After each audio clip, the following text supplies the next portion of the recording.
মিশরের নাগিব মাহফুজ সাহিত্যে নোবেল পান ১৯৮৮ সালে। তার কালজয়ী গল্পগুলিকে প্রাণবন্ত করা হচ্ছে কমিক্সে রূপান্তর করে পৌঁছে দেয়া হচ্ছে নতুন প্রজন্মের পাঠকদের কাছে।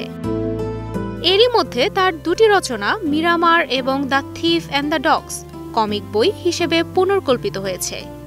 এই প্রকল্পটির পরিকল্পনা করেন চিত্রনাট্যকার এবং লেখক মোহাম্মদ ইসমাইল আমিন।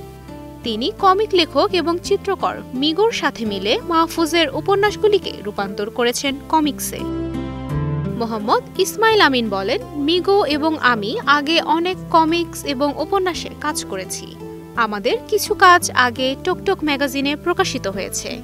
পরবর্তীতে মিগো চিলড্রেন অফ গেবেলাউইকে কমিকে রূপান্তর করতে চেয়েছেন। কেবল চিলড্রেন অফ গেবেলাউই নয়, নাগিব মাহফুজের সমস্ত রচনা নিয়ে কাজ করার পরিকল্পনা এই যুগলের। মিগো বলেন, কমিক বইগুলি বিভিন্ন বয়সের পাঠকদের আকৃষ্ট করে এবং মিশরের সাহিত্য ঐতিহ্যে প্রবেশের পথকে প্রশস্ত করে। এই রূপান্তরগুলো ১৭ বছর বয়সী ইউসুফ ইসলামের মতো তরুণ পাঠকদেরও কৌতূহলী করে তুলছে। চিত্রগুলো তাকে গল্প সহজেই বুঝতে এবং কল্পনা করতে সাহায্য করে বলেও জানান তিনি।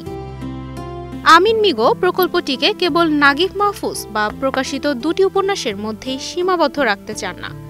বিশ্বব্যাপী দর্শকদের কাছে পৌঁছানোর জন্য প্রয়োজন বইগুলোর ইংরেজি এবং ফরাসি অনুবাদ। কমিক্সের জন্য বিশ্ববাজার তৈরির আশা তাদের। তুবাইশী বুশরা, স্টার নিউজ।